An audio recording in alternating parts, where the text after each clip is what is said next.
이 코미디 같은 청문회를 열고 있는 것이 정말 참담합니다. 이 불법적으로 청문회를 시작해서 지금 증인 참고인 여기 왜 앉아 계시는 겁니까? 우리 다 한 번씩 의사진행 발언하고 그리고 증인 참고인들은 한 번씩 발언하고 가라. 이게 청문회입니까? 저는 청문회 종결을 정말 요청합니다. 종결 동의를 요청합니다. 이 청문회 어떻게 시작됐습니까? 말도 안 되는 조작된 증거를 가져와서 녹취록이라고 틀고 시작을 했습니다. 사인 회동을 이라는 것이 있었다는 것을 본 사람도 아니고 사인 회동이 있었다는 것을 들었다는 사람으로부터 또 들었다는 사람이 한 녹취록이었습니다. 그리고는 지금 또다시 오늘은 또 새로운 의혹도 또 막 제기합니다. 아니, 의혹을 제기한 쪽에서 입증을 해야지 무죄를 입증합니까? 여기 지금 우리 법조인들 많으신데 입증 책임이 도대체 누구한테 있습니까? 그냥 그러면 의혹만 제기하면 다 청문회 하는 겁니까? 저는 아까 많은 의원님들이 민주당 의원님들 국회법 운운하셨는데요. 국회법도 헌법 밑에 있는 것입니다. 우리 헌법에는 근현대 헌법은 자유민주적 기본질서를 채택하고 있고 거기에 핵심 가치는 바로 삼권 분립입니다. 핵심 가치 중에 하나는. 왜 이런 게 생겼습니까? 나치 정권이 합법이라는 이름으로 민주주의라는 이름으로 그리고 선거라는 이름으로 독재를 했기 때문에 그것에 대한 반성으로 생긴 것이 바로 자유민주적 기본질서고 그 핵심 가치가 삼권 분립인 것입니다. 이 삼권 분립에서 핵심이 뭡니까? 결국 재판에는 개입하지 말라는 겁니다. 재판에는 개입하지 말아라. 조희대 대법원장을 흔드는 거 뻔하는 거 아닙니까? 이재명 대통령 무죄 영구화하겠다는 거 아닙니까? 지기현 판사를 흔드는 거 내란 유죄 반드시 찍어내라는 거 아닙니까? 오늘 법원 보도자료 보니까 상세히 설명됐습니다. 우리 민주당 의원님들도 다 보셨을 텐데요. 여기 다 써있네요. 이 사건 술집에 가게 된 경위, 술집 내부는 룸사롱 같은 것으로 생각하지 않았다고 하는데 가서 현장 조사해 보니까 그 진술 취지에 부합하는 것이다. 이렇게 써 있습니다. 게다가 관련자들의 진술에 의하면 바로 왜 이렇게 다들 흥분해요? 흥분하지 말고 읽어보세요. 읽어보세요. 여기 현장 조사해 보니까 그렇게 돼 있다는 거 아닙니까? 그리고 그 대상 법관이 있을 땐 여성 종업원이 동석한 사실도 없다 이렇게 돼 있습니다. 그러니까 또 다른 의혹을 제기해요. 그러면 그걸 또 입증해야 됩니까? 이거는 정말 가짜 뉴스 공화국입니다. 가짜 뉴스로 대법원장 흔드는 것, 가짜 뉴스로 사법부 흔드는 거.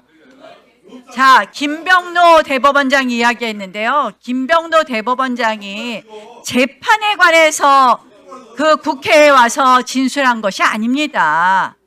저는 이 대법원에서 한 얘기를 들어보면 딱딱 이해가 돼요. 근데 그걸 갖다 박균택 의원님도 무슨 대법원장이 왜 그 국무총리는 만나지 않았다고 똑바로 얘기 안 하냐는데 권력서열 2, 3위는 무슨 행사에서 당연히 만나는 경우가 많지 않습니까? 그러니까 그런 예정하고선 그렇게 발언한 거 이해가 안 되십니까? 저는 자꾸 가짜 뉴스로 이 대통령 무죄 만들려고 대통령 지키려고 그렇게 애쓰시지 말고 정말 대통령께서도 오늘 무슨 무죄 받으면 항소하지 말라라. 저는 범죄자 대통령이니까 범죄자 편만 드시는 거 아닌가 이런 생각이 듭니다. 그러니까 대통령 말씀을 우리가 곱게 들을 수가 없어요. 배임죄 폐지도 마찬가지예요. 기업인들을 위한 게 아니라 이거 대통령 죄면하려고 또 배임죄 폐지 주장하는구나. 자, 여러분 진짜 범죄자 대통령 지키려고 노력하시지 말고 재판 재개해서 재판 잘 진행되도록 하십시다. 그래서 재판 결과에 따릅시다.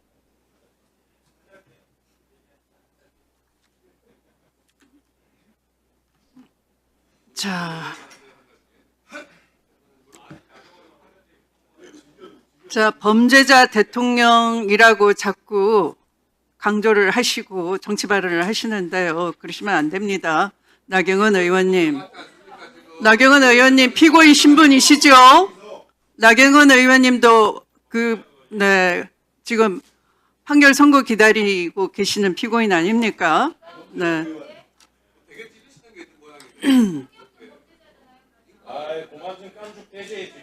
자, 최혁진 의원님, 네, 발언해 주십시오. 네, 오늘 어쨌든 국민의 부름을 거절한 조희대 대법원장의 행태에 대해서 대단히 큰 분노를 느낍니다. 자, 최혁진 마지막 의원님 들을게요. 발언을 듣고 가는 게 예입니다. 예. 지금 오늘 의사진의 발언 왜 들어요 우리가? 위원장님 잠깐 멈춰 주시면 네, 그렇게 하겠습니다. 좀 멈춰 주세요. 발언을 감추고 싶은 게 많은 모양이에요. 다들 도망가시는 거 보니까. 하루 5분을 방송으로라도 꼭 들으세요. 오늘 조희대 대법원장이 이 자리에 나와야 되는 것은 국민의힘은 계속 무슨 소설이다. 우리 민주당이나 박은정 의원님이나 제가 이야기하는 것이 가짜 뉴스를 유포한다 이런 말을 계속 해대고 있습니다. 국민들이 보면 지나가는 소가 웃을 일이라고 생각을 할 것입니다. 이게 어떻게 소설입니까? 본인들이 소설 같은 일을 실제화했죠. 생각을 해보십시오. 도대체 한나라의 민주공화국의 대통령의 부인이라는 자가 5대 명산을 돌아다니면서 붓잔치를 벌이는 게 이게 소설이 아니고 뭡니까? 근데 실제로 했다는 거 아닙니까? 예? 아마테라스 신이나 모신다는 건진이라는 인간, 명태균이 같은 사람들한테 브로커에 놀아나서 예? 정치를 오염시키고 국정농단을 한 거 만화책에나 나올 만한 일을 본인들이 벌인 겁니다. 누가 요즘 같은 세상에 군을 동원해서 내란을 하고 계엄을 합니까? 이게 소설이 아니면 도대체 뭐가 소설입니까? 입이 10개라도 할 말이 없는 사람들이 와서 심한 말로 장터에 가면 저한테 이런 얘기들을 하세요. 힘들겠다. 법사에 가서 하루 종일 국민의힘에서 애플 뜯어먹는 소리 듣고 앉아있으려면 얼마나 우라통이 터지겠냐? 괜찮습니다. 서민들이 더 힘든다는 거 알기 때문에 저는 괜찮습니다. 사법부에 대해서 국민적 신뢰가 바닥입니다. 서민들은 정말 사법부를 믿지 않을 뿐만 아니라 너무도 아픈 경험들을 많이 합니다. 이 자리에 증인분들도 잘 아시겠지만 일반 시민들이 기득권과 특권층을 상대로 억울한 일을 당했을 때 재판을 할 경우에 국선 변호사 쓰면 이깁니까? 대형 로펌이나 정관 변호사 써야 이기는데 돈이 없어요. 있는 재산 없는 재산 다 끌어모아서 빚까지 내서 겨우겨우 1심 이기면 항소 갑니다. 죽을 힘을 다해서 친척의 돈까지 빌려서 항소 이기면 상고 갑니다. 심지어는 재기수사까지 동원해가지고 검찰이 특권층의 이해를 대변하면서 서민을 들들 볶고 괴롭히는 일이 빈번하게 발생해 왔습니다. 오늘날 조희대 대법원장의 행태를 보면서 서민들이 무엇을 느끼는지 아세요?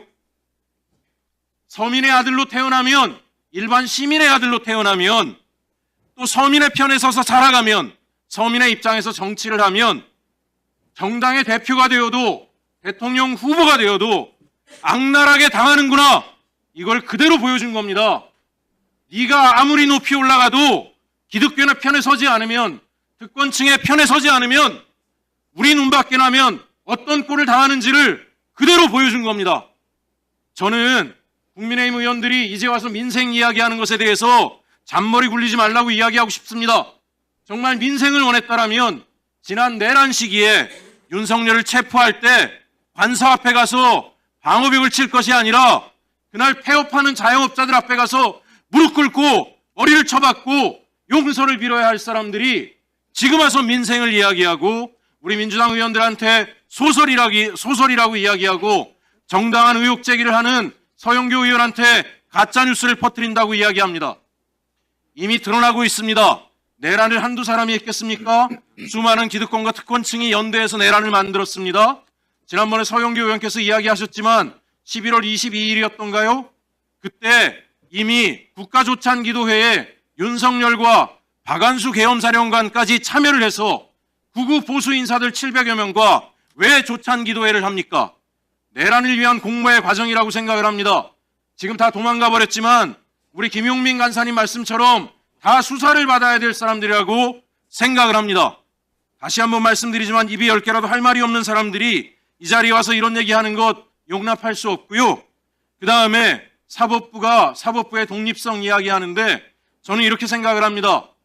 대선 개입 정황이 있고 재판 개입 정황이 있고 사전 공모의 의혹까지 받고 있는 조희대 대법관이 국회 앞에 서서 국민 앞에 서는 그 모습이 내란으로 상처 입은 우리 시민들의 치유의 첫걸음이라고 생각을 합니다. 대한민국에 특권이 없구나. 정권이 바뀌니까 대한민국의 시민이면 누구나 존중받을 수 있고 권력이 있고 특권을 가진 사람도 의혹이 있고 죄가 있으면 정당한 국민의 심판을 받을 수 있다라고 하는 것이 모든 국민 앞에 보여질 때 대한민국 민주주의가 바로 서는 첫 발자국이라고 생각을 합니다. 그래서 존경하는 위원장님, 국민의힘이 아무리 방해하더라도 일체 흔들림이 없이 반드시 이 내란 계엄의 주역이 되거나 공모한 자들에 대해선 단죄를 하고요. 시민의 아픔을, 국민의 아픔을, 서민의 아픔을 치유해 주시는 우리 법사위원장님이 되주시기를 다시 한번 부탁드립니다. 감사합니다. 자, 그러면 지금부터 잠시만 주목해 주시기 바랍니다. 제가 구독자분들을 위해서 선물 하나를 준비했는데요. 제가 항상 여러분들께 드리는 말씀이 있습니다. 뉴스만 평소에 잘 챙겨보셔도 돈이 되고 돈을 벌 수 있다라고 말씀을 드렸는데요. 여러분들은 여기 보시는 삼성전자 뉴스를 보고 어떤 생각이 드세요? 아니면 정치인들의 뉴스, 날씨 뉴스를 보고는 어떤 생각이 드시나요? 그냥 뉴스만 보고 끝내는지 아니면 이 뉴스를 어떻게 이용할 수 있는지 이 부분을 고민하고 계시는지를 되물어 보고 싶습니다. 그 이유가 뭐냐 하면 제가 지난번에 여러분들께 뭐라고 말씀을 드렸었죠? 지금은 반도체 섹터를 눈여겨보셔야 한다고 말씀드렸습니다. 그리고 나서 이런 썸네일들을 뉴스를 통해서 많이 보셨을 겁니다. 반도체 내용이 이슈가 됐을 때 부자들은 어떻게 생각할까요? 반도체 관련주들은 뭐가 있는지, 어떤 종목이 가장 좋은지, 어디에 투자해야 돈이 몰리는지 자연스럽게 생각한다고 제가 말씀을 드렸죠. 그 이유가 뭐냐 하면 부자들이 봤을 때는 이슈가 곧 돈으로 이어지고 그 이슈가 나에게 돈을 벌어준다는 경험적 확신이 있기 때문에 부자들은 항상 이런 사회적 이슈를 관심 있게 챙겨본다고 제가 말씀을 드렸습니다. 이번에도 마찬가지인데요. 제가 지난번에 시청자분들과 함께하는 주식으로 수익 내기 이벤트를 진행했었죠. 당연히 100% 무료로 진행을 했었고요. 여기 보시면 아시겠지만 제가 지난번에도 구독이라고 보내주신 모든 시청자분들께 반도체 관련주 중에 가장 크게 급등할 딱 한 종목, 많은 종목도 아니라 한미반도체 한 종목을 여러분들께 추천드렸어요. 그러면서 여기 나와 있는 대로 정확히 얼마에 매수해야 하는지, 그리고 수익률이 어느 정도 나왔을 때 팔아야 하는지를 이런 부분들까지 여러분들에게 정확히 알려드렸었는데 지금 실제로 어떻게 되었다? 오른쪽을 보시면 아시겠지만 제가 지난번 문자 발송으로 이 한미반도체를 소개해드리고 나서 실제로 이렇게 5배 이상 어마무시한 상승이 나왔습니다. 100만 원만 투자를 했어도 무려 500만 원이 넘는 수익금이 생긴 거죠. 그래서 당시에도 굉장히 많은 분들이 제가 드린 이 한미반도체로 수익을 내실 수가 있으셨을 텐데요. 또 최근에도 두산 에너빌리티라는 종목을 소개해드리고 2배가 넘는 상승이 나와주었습니다. 다시 한번 축하드린다고 말씀을 드리겠고 이번에도 마찬가지입니다. 앞으로도 2025년, 2026년 계속해서 기대해볼 섹터는 AI입니다. 그 중에서도 AI 반도체는 그 누구도 부정할 수 없는 미래성장 산업입니다. 그러면 우리가 어떻게 생각해 볼 수 있을까요? AI 반도체 종목 중에 앞으로 크게 대장 역할을 하면서 10배 이상 급등할 수 있는 템베거 종목을 지금부터 열심히 추적해야 한다는 겁니다. 큰 돈을 투자하지 않더라도 월급의 일부분 아주 소액이라도 이 종목을 모아가야 수백 %의 수익률을 손에 쥘 수 있는 것이죠. 지금 여러분이 보고 계시는 이 유튜브 또한 AI 반도체와 아주 밀접한 연관이 있고 반도체야말로 대한민국의 핵심 산업으로 앞으로 더더욱 시장은 성장할 수밖에 없습니다. 또한 현재 이재명 정부는 코스피 5천을 공약으로 상법 개정까지 단행하면서 우리 주식시장을 살리려고 많은 노력을 다하고 있습니다. 5년 동안 정부는 우리나라의 주식시장을 살리기 위해 주도적으로 행동해 나가면서 이재명 대통령 본인 또한 코스피 지수에 본인 월급을 투자하겠다고 선언한 상황인데요. 그렇기 때문에 제가 이번에도 뭘 보내드리고 있냐면 지난번과 똑같이 구독이라는 문자를 보내주시면 제가 AI 반도체 관련주 중에 앞으로 대장주 역할을 하면서 주가가 가장 크게 급등할 한 종목을 여러분들께 문자 발송으로 종목명과 사고 파는 시점을 모두 알려드릴 건데요. 그 문자를 받고 여러분들이 주식으로 돈 버는 연습을 한번 해보셨으면 좋겠고요. 혹시라도 나는 주식을 하지 않는다 하시는 분들은 주변에 주식하시는 지인분들에게 말씀을 해주셔도 되고요. 아니면 연세가 있으셔서 투자가 어렵다 하시는 분들은 이 종목을 자녀분들에게 한번 사봐라, 이걸로 한번 수익을 내봐라 이렇게 조언을 해주실 수도 있는 거겠죠. 그래서 지금 이 영상을 보시는 시청자분들 중에 나도 이번 종목이 좀 궁금하다 하시는 분들은요. 누구나 상관없이, 그리고 어느 시간대나 상관없이 부담 없이 010-2250-0333번으로 구독이라는 문자 보내주시면 제가 이번에도 똑같이 무료 추천 급등주 문자를 보내드리겠습니다. 이해되시겠죠? 제 번호 010-2250-0333번으로 구독이라는 문자 보내주시면 여러분들이 직접 이슈를 통해서 돈 버는 연습을 해보실 수가 있는 거고, 제가 돈을 받는 것도 아니고 투자를 대신해 드리는 것도 아니기 때문에 부담 없이 신청해 주시면 되는 겁니다. 그리고 수익이 나면 저는 다른 것은 하나도 바라지 않습니다. 제 채널에 구독, 좋아요 한 번씩만 눌러주시라. 이렇게 다시 한번 말씀을 드리겠습니다.